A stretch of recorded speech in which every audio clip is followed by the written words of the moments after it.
Okay, magandang hapon po sa inyo lahat. Good morning, good afternoon, good evening sa mga nanonood sa Sports Corner PH. At kapiling po natin ngayon, live po direkta mula dito sa Crazy Wings. So, ay ka muna, sir, ang ating kasama sa Crazy Wings. Ito pa, yan, ang ating mga kasama dyan. Crazy Wings dito sa Dawak, Don Antonio, dito po sa Barangay Holy Spirit. And we have the pleasure to have thank you nga pala muna, sir, dahil sinama niyo ako finally sa media group ng inyong grupo, which is the Philippine Rollball Association. Ang kanilang pangulo, dati, nasa Zoom interview na yon, face-to-face na, walang iba kundi si Sir Tony Arteaga. Boss, karangalan kita na makasama ka namin dito sa ating programa. Batiin mo na mga viewers sa Sports Corner PH. Yeah, una, salamat, Gab, para sa pagkakataong ito. At binabati ko ng magandang hapon sa lahat ng mga nanonood dito sa Sports Center. Sports Corner PH. Sports Corner.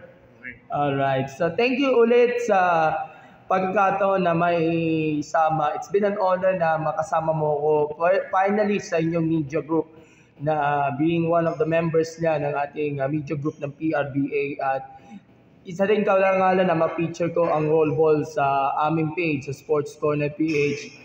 Dahil alam mo naman siguro, ang hangarin ng Sports Corner PH ay matulungan yung lahat ng sports, hindi lang basketball although merong ongoing na FIBA, pipilitin natin ma-feature yung lahat ng sports na of course nandiyan ang presence ng ating mga Pinoy athletes. So first of all, kamusta na po kayo ngayon? Busy na kayo for our rollball development sa bansa? Anong latest? Yeah, right now we're talking to some LGUs para magamit namin yung mga barangay basketball court.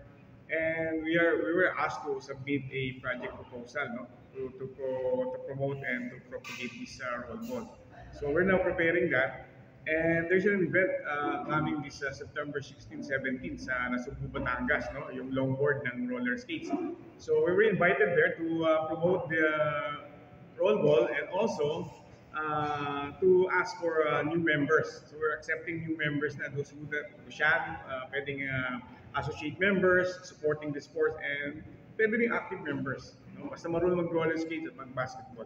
Oo nga yan yung pinomote mo noon na longboard event dyan sa Nasugbu at may kaibigan ka, no? Yeah, common friend natin, si Jonas. Ayun, alright. Sabi mo kanina, meron kayong proposal na magkaroon kayo ng rollball sa bawat barangay basketball courts. Balita ko, nakapag-submit kayo with ng proposal kay Vice Mayor natin sa Quezon City, ni si Gian Soto last August. Kwento niyo sa amin na nangyari. Yeah, last month we were able to have initial talks with the staff of the Vice Mayor, no? And we were asked to submit a project proposal. So we're preparing it right now. And this project proposal to be submitted for Quezon City will also be submitted to other LGUs, no? And we're thinking of also going as far as Sarangani. You know that Sarangani is the home of the of Senator Manny Pacquiao, former Senator Manny Pacquiao. Yeah, the home of extreme sports, and rollball can be considered as one of the extreme sports. Alright, at alam niyo naman siguro itong barangay na ito, Holy Spirit, ang dami mga courts na nandito na yung mga basketball courts at mukhang pwede nating i-develop pa sa mga barangay level itong sport. Kasi ako, anak ako ng head ng sports ng barangay, si Sir Bobby Hernandez. Siya yung tag-aawak ng lahat ng courts dito sa amin. Baka pwede niyo tulungan sa dad ko kung maaari. Yeah, that would be a great help, no? At hindi lang yun, hindi lang tayo sa LGUs tumalapit, no? We're also talking to private school administration association, no? Kasi mas madaling ma-propagate natin ang sport ito kapag ito ay magsisimula sa mga schools, lalo na sa high school, para ma-develop siya, no? And malaking tulong talaga ito. Alright, so it's been quite a journey nga para sa PRBA na ipalaganap at ipalawak ang sakop ng rollball sa bansa since its founding. Bago ito mga sinasabi niyo mga future projects ito, can you tell us yung ilang mga significant activities yung nangyari, especially yung launching ninyo dyan sa Decathlon na Muntinlupa Yes. nung nag-umpisa na kayo? Well, last February, we were able to have the authority from the International Rollerball Federation. So they give us the exclusive rights, no, to propagate it exclusively for me and my company, Alten Ship and Management Solution, to propagate the rollball not only in the Philippines but also in Southeast Asia. So sometime in March, we were able to launch it sa Muntinlupa. And we have plans to launch it in every city, no, LGU, pati sa mga provinces. Ini-schedule lang namin kasi konti ang resources and we're still getting in touch with all the LGU executives. No?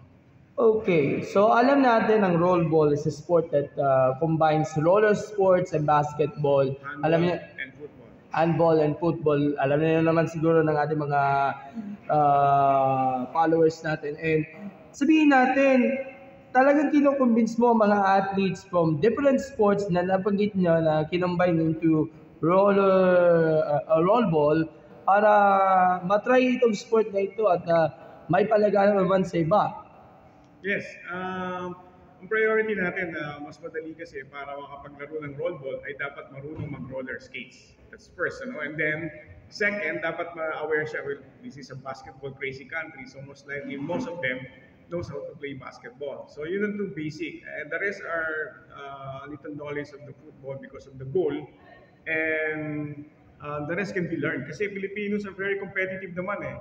They easily adapt to these things. At lalo na, this is a very new sport in the Philippines and in Southeast Asia. Pero this has been going. No? Actually, magkakaroon na ng 7th World Cup sa darating na 2025. And that's what we are preparing for. No? Kaya we're moving heaven and earth.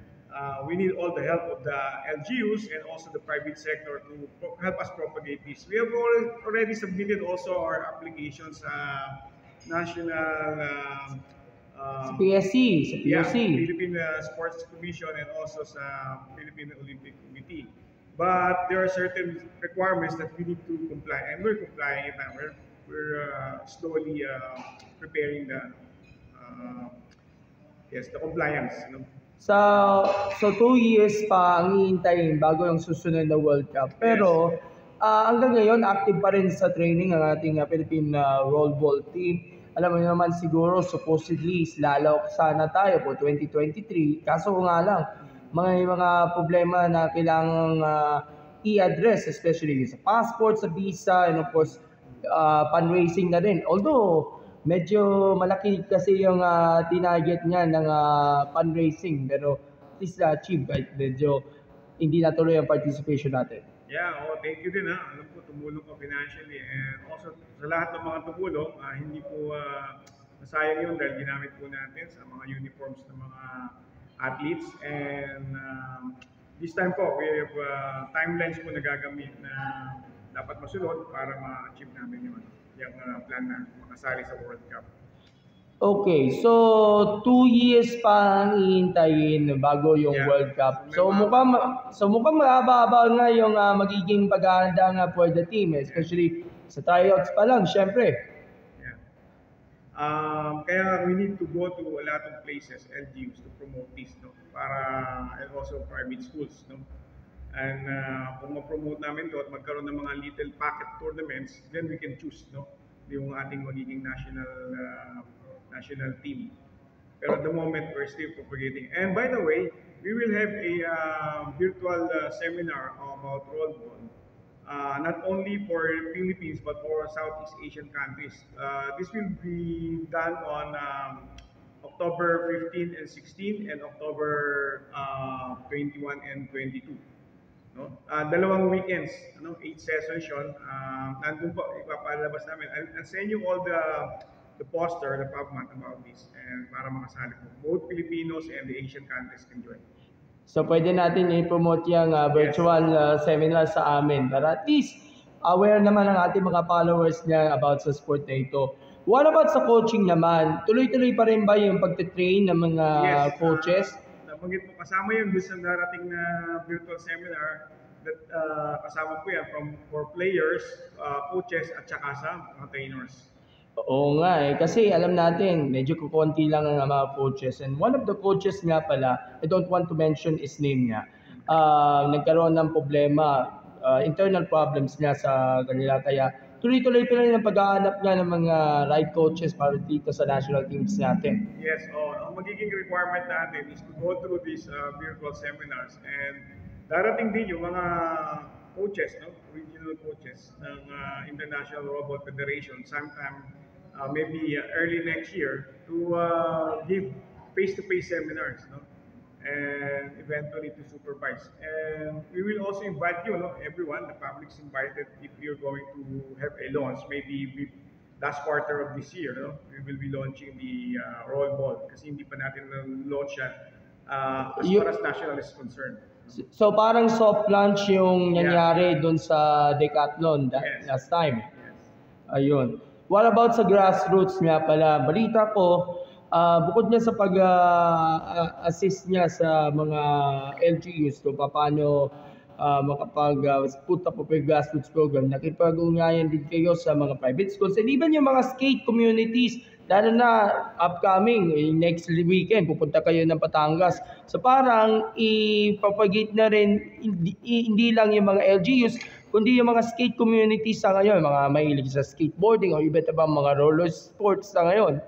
Yes, lahat talaga. We need all the help that we can get. And the out and shift team and also the volunteers ng mga PRBA are working very hard.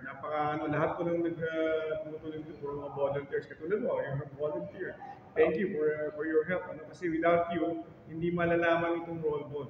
So, we thank you so much sa mga katulad mo.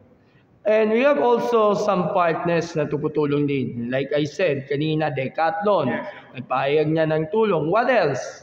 Maraming nag-signify pero wala pa tayong formal. Maraming nagpapasabi. May mga isang TV network pero wala pa kaming final. Kasi una na lang kailangan mo na magkaroon ng traction. So parang chicken and egg yan kasi they would like to help but they would like also to know what is the sense of the public as far as rollball is concerned. Active pa rin pa si Ma'am Richie, yung coordinator ng rollball? Yes. She's still our coordinator in the International Rollball Federation. She is based in Pune, India. Ayun, yan yung home town ng rollball. Diyan na nag-umpisa, syempre. Ayun. And of course, as a new sport na medyo paunti-unti pero significantly improving yung pagpapakilala nga sa sport. Alam natin, nasanay tayo sa mga ball sports na popular. Basketball, volleyball, football, then boxing. Ano ba mga challenges para sa inyo pagdating sa promotion nito, especially on a new sport katulad nito? Well, ang challenge talaga dyan kasi, hindi katulad yun ng basketball na minsan kahit nakapaa ka pwede ka maglaro. Street ball, di ba? Itong roll ball, you need to have a pair of inline skates. So, yun yung nagiging challenge. And siyempre, ang kagandahan nito, you don't need to build new infrastructure like in court. Yung basketball court lang na semento, na concrete, is pwede na. Pero kung mayroong magandang mga wood na tawag ito, yung flooring, maganda rin, okay rin yun. And of course, with the help nga ng media and including myself na nasa sports social media, Sports Corner PH with 27,000 followers as of this writing. Kami nag-represent dito at nagpapasalamat po tayo na officially naging bahagi nga ng media group ng PRBA. Mas pagtutuunan mo ba ng pansin, of course, yung the right exposure para dito sa mga bagong sports katulad ng rollball para ma-gain attention at of course, mapansin ng target market ito? Yes, we appreciate so much lahat ng mga tulong, lalo-lalo na sa media. Kasi hindi namin kakayanin ito. We need all the help that we can get, as I said. And kami, we appreciate you from the media and we have also other present from the media. Itong mga tulong na ito ay napakalaking bagay, lalo na sa social media platform to propagate the sports. And right now, may mga packets of practices, pero wala pa talaga mga nagtutulong mga team. Kasi nga, because they really don't know, they have no idea. Kaya we need to propagate. Kaya marami kami nilalabas, mga videos, at saka yung mga parang information information campaign about rollball. Lalo na kung makita ninyo yung Facebook page, meron din mga information about sa rollball, meron din mga motivational quotes na maaaring gamitin para at least maging keep-up nga doon sa training physically and even mentally. Yes, kaya please visit us, Philippine Rollball Association ng Facebook, nandun po yung aming page. Visit us para makita nyo yung what is rollball all about. Okay, so what's next for PRBA? Since nabanggit mo lahat ng puro mga last quarter of the year ang mga magiging proyekto, even in 2024, ano bang asahan natin? Well, we hope in 2024, makabuo na tayo ng mga pocket tournaments. Like for example, kasi the plan would be, for every barangay, there will be at least 2 teams, no? Or at kahit 1 team. Then, sa dalawang barangay, may silang isang team. Sa isang distrito, dalawang barangay ang maglalaban, no? Kahit dalawang team ng sport district ng Quezon City. That would be the part of the proposal. Ganun din po sa ating mga LGUs. And then from there, makakabuo tayo ng team. We can have a national selection or tryouts for the national team. No? In the meantime, siyempre, continuous pa rin hanggang propagate natin yan. Kasi it needs traction talaga. Alam mo, nasa infancy stage pa tayo. And for a new sport, no, wala pa kaming 1 year, no? 1 year kami sa darating na February, malayo-layo na rin narating. No? Kasi napa-inform yung mga public, they're aware of this. But we really need to do a lot of things. No? There's so much things to be done pa to populate this. Siguro bago ka magbigay ng iyong closing remarks, ano na lang siguro ang pwede niyong hingin ng mensahe sa ating mga manonood, especially those who will try for the first time itong rollball. Baka pwede natin sila anyayaan kung maaari. Yun nga po, mga kababayan, kapamilya, kapuso, kapatid, ako po ay nananawagan sa inyo, sa buhay niyo po ito. Mga kabaro, syempre. Kabaro, itong sports na ito, bago po ito. So, bago po ito sa Pilipinas at sa Southeast Asia.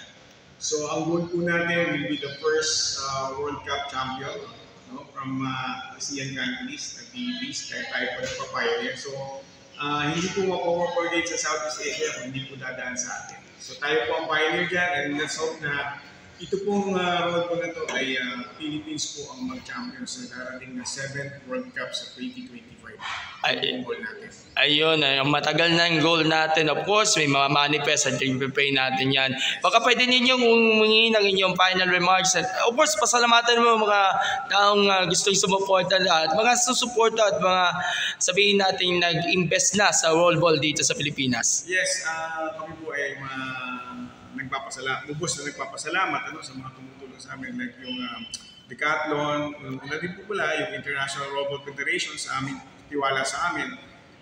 Yung po mga other private companies na nag-signify nga doon itong Sports Corner na nagbigay ng support, and other social media platforms, no, and entities na tutulong sa amin. Marami po salamat. At lahat po ng mga volunteers ng Altonship, ganun din po ng volunteers ng PRBA.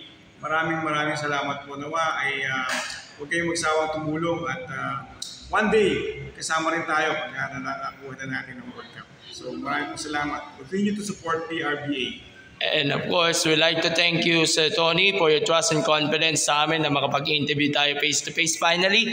At sa susunod, baka pwede nyo kong pasyalan sa iba't ibang mga tournaments at sa mga ibang competitions. Yes. Alright, thank you so much po. Pero bago